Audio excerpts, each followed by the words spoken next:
Panorama group, जो सोचता है वो करता है। नमस्ते, आपने देखना शुरू कर दिया है न्यूज हाट। मैं हूं कुमोद कुमार। दिल्ली में हर दिन राजनीतिक घटनाएं हो रही है, इसको लेकर हम हर दिन आपको न्यूज हाट पे अपडेट्स दे रहे हैं। लगातार ये बताने की कोशिश कर रहे हैं कि आखिर दिल्ली में विधानसभा चुनाव को लेकर क्या होने वाला है, क्या रणनीतियां बन रही है, क्या घटनाक्रम है। अलग अलग पार्टियों के आरोप प्रत्यारोप जो है जारी है। चूँकि आज अरविंद केजरीवाल ने एक महिला लोक अदालत लगाया था, उसमें साफ जो है देखा जा सकता था जिस तरीके से केंद्र सरकार पर हमलावर थे। वो लगातार कह रहे थे कि दिल्ली में महिला और लड़कियां सुरक्षित नहीं हैं, चूँकि अमित शाह जो है दिल्ली का हत्यारा है।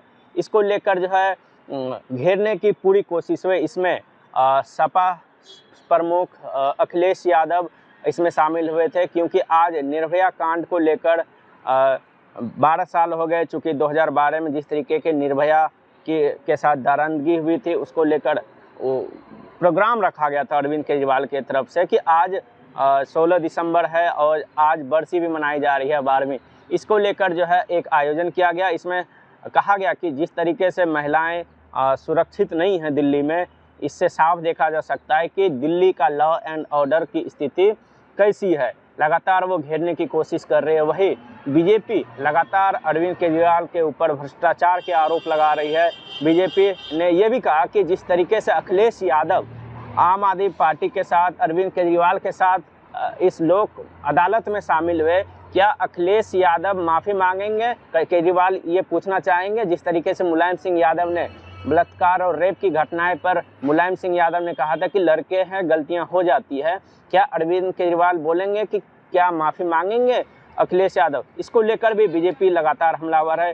स्वाति मालीवाल की घटना हो, चाहे वो महिला आयोग की घटना हो, चूँकि स्वाति मालीवाल को जिस तरीके से शीश महल में पीटा गया, उसके बाद से तमाम राजनीतिक घटनाएं हुई। और अरविंद केजरीवाल के जो पीए है विभा कुमार, उनको भी दिल्ली पुलिस ने अरेस्ट किया। उसके बाद से लगातार स्वाति मालीवाल अरविंद केजरीवाल को घेरने की कोशिश करती रही है। चाहे दिल्ली में सड़कों की बात हो, चाहे कूड़े की बात हो, या पानी की बात हो, या बिजली की बात हो, लगातार वो दिल्ली में समस्याएं गिना रही है।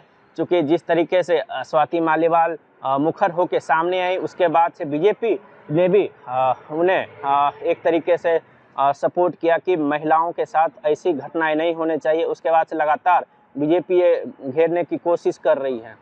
तो आप समझ सकते हैं जिस तरीके से स्वाति मालीवाल के साथ घटनाएं हुई, उसके बाद से लगातार बीजेपी भी आरोप लगाते रही है। फिर उसके बाद अखिलेश यादव ने भी दिल्ली विधानसभा चुनाव में अरविंद केजरीवाल को सपोर्ट करने की बात कही है, चाहे वो कार्यकर्ताओं के द्वारा सपोर्ट हो या चाहे रैलियों में सपोर्ट हो।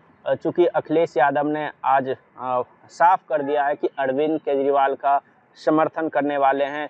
चूँकि इस लोक अदालत में अखिलेश यादव और अरविंद केजरीवाल ने अमित शाह से इस्तीफा मांगा है महिला सुरक्षा को लेकर।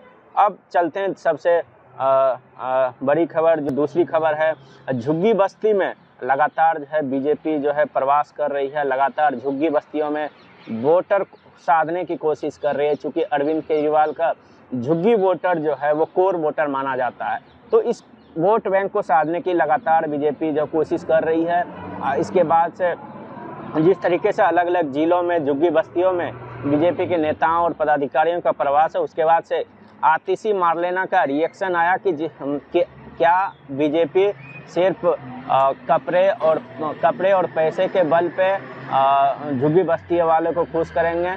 झुग्गी बस्तियों वाले ये समझ जाए कि जिस तरीके से अरविंद केजरीवाल ने फ्री बिजली, फ्री पानी, फ्री बसेस दी है, क्या वो देंगे? क्योंकि वो पहले ही बोल चुके हैं कि हम बदल के रहेंगे, नहीं सहेंगे। इस तरीके के नारे दिए गए हैं बीजेपी की ओर से। तो आतिशी मारलेना जो दिल्ली की सीएम है, वो लगातार बीजेपी को भी घेरने की कोशिश कर रही है।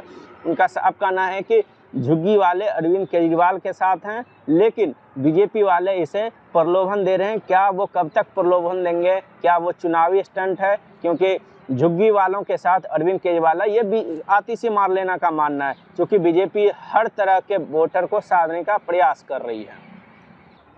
और तीसरी आज की सबसे बड़ी खबर है कि बिहार में जिस तरीके से तेजस्वी यादव ने 2025 के विधानसभा चुनाव से पहले ही 2500 हर महिलाओं को देने की घोषणा की है, उसके बाद से लगातार एनडीए के नेताओं के द्वारा हमला जारी है। चूँकि तेजस्वी यादव ने साफ वादा किया कि यदि हमारी सरकार 2025 में आती है तो हर महिलाओं को माए बहन मान सम्मान योजना के तहत 2500 रुपये दिए जाएंगे। चूँकि जिस तरीके से भाजपा नेताओं के भी बयान आ रहे थे कि कुछ योजनाएं जो हैं नीतीश कुमार की वो लीक हो गई, इसलिए तेजस्वी यादव आनंद फानन में 2500 रुपये देने की कोशिश कर रहे हैं। चूँकि ये होने वाला है नहीं, चूँकि जिस तरीके से झारखंड में विधानसभा के चुनाव हुए वहाँ वायदे किए गए थे कि 1200 रुपये मिलेंगे, उसके बाद से हेमंत सरकार ने उन्हें बढ़ाकर 2500 रुपये कर दिया। वो जो है कितना मिल रहा है ये झारखंड की जनता ही बताए गए।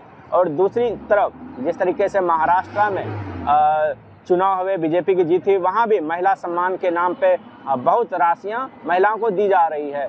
और उसके बाद से लाडो बहन योजना हरियाणा में भी दिया जा रहा है। उसके बाद से केजरीवाल ने भी दिल्ली में घोषणा कर दी है कि हर महिलाओं को 1000 रुपये मिलेंगे। और चुनाव जीतने के बाद यदि अरविंद केजरीवाल फिर से सीएम बनते हैं तो 2100 रुपये दिल्ली के महिलाओं को दिए जाएंगे।